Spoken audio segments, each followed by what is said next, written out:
We talked about this earlier. Critical race theory is still spreading across America's schools now, forcing parents to make their voices heard, with school boards overstepping their bounds and state governments looking to force vaccine mandates, not just on the population in general, but children too. With me to talk more about critical race theory and vaccine mandates and a whole lot of different things is Mark Pukita, who is running for U.S. Senate in Ohio. He's joining us from Dublin, Ohio. Mr. Pukita, I appreciate your time. Thanks for being here. David, thanks for having me. So let's get into, again, you're running for Senate there in Ohio to replace the retiring Bob Portman. We'll talk about your candidacy coming up. Tell me what you're seeing in terms of critical race theory and its momentum there in Ohio. Well, critical race theory is being taught in many, many schools in Ohio. And it's being promoted, if you will, from the federal government through the Ohio Board of Education into the local schools. And it's got to stop because, as you know, it's just designed to divide people based on color. And it's racist in its origins. What are you doing personally in your campaign, and what are your constituents out there who may or may not vote for you telling you on the campaign trail about what they want to see happen with this evolving issue in our country? Well, I think everybody would like to see our country come together. The problem we've got is we need to fix it. And there's a lot of things to be fixed at all levels of government. And what has been surprising with critical race theory is that now many Americans are waking up to the absolute progressive theories that are being taught to their children at very young ages. And so they're not for it. And what I've been doing personally, and what we as a campaign have been doing, is following what we call our "leave it better than we found it" mantra for the campaign. In other words, leave Ohio better than we found it. So in addition to campaigning, I am working as a conservative activist on two levels. The first is education. So I'm standing shoulder to shoulder with parents around the state,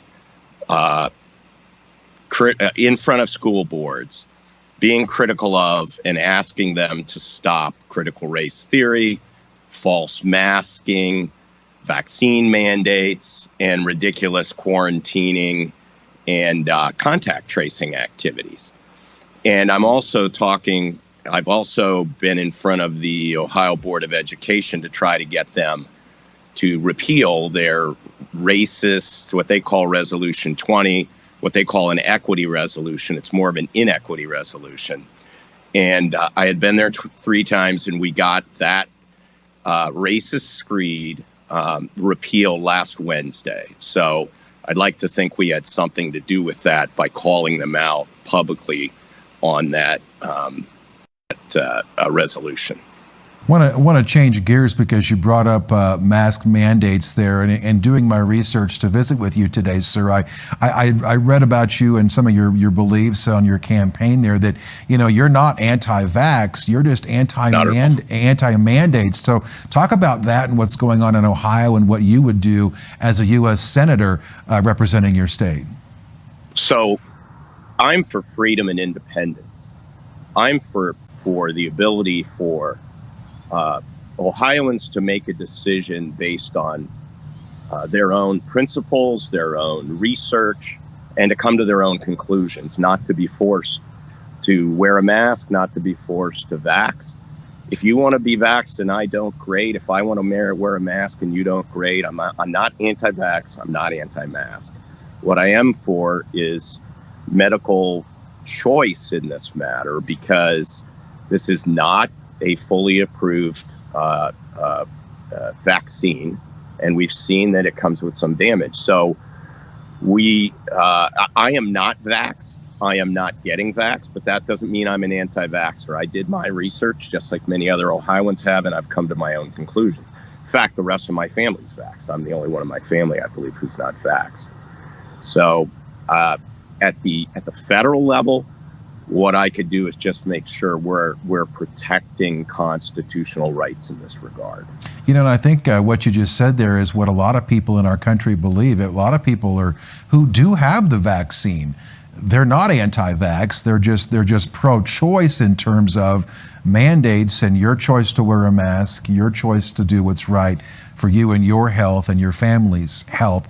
Let's go back to your campaign. Talk a little bit about who you are, why you decided to run in this race to replace Bob Portman, who is not seeking re-election, and also what you and the other GOP field is doing to keep this seat in the red in the upcoming election. So I am running as a citizen candidate. I am an outsider, and I believe I'm the only true fighter in this race. As I said, we're running a campaign. We want to get elected, but at the same time, we're trying to leave Ohio better than we found it. So I feel like I'm doing two jobs when the rest of my opponents are doing one. What I'm doing to save this seat is I'm running as a citizen candidate. I believe that Ohioans are fed up with career politicians. They're fed up with these caricatures. They're fed up with candidates that are being forced on them by their party. In the case of the Ohio Republican Party, a relatively corrupt state GOP organization, and they're tired of it. And I think the way for us to keep this seat is to make sure that I, for instance, get a voice and can talk to folks in Ohio about what I would do for them. Because I'm like them. I'm not a lawyer. I didn't go to an Ivy League school. I'm not a career politician. I'm not an opportunist. I'm doing this because it's the right thing to do, and we need to fix the state, we need to fix the country, and we need to fix the Ohio Republican Party.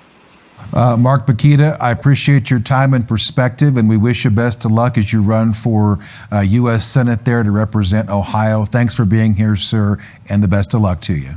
David, thank you so much.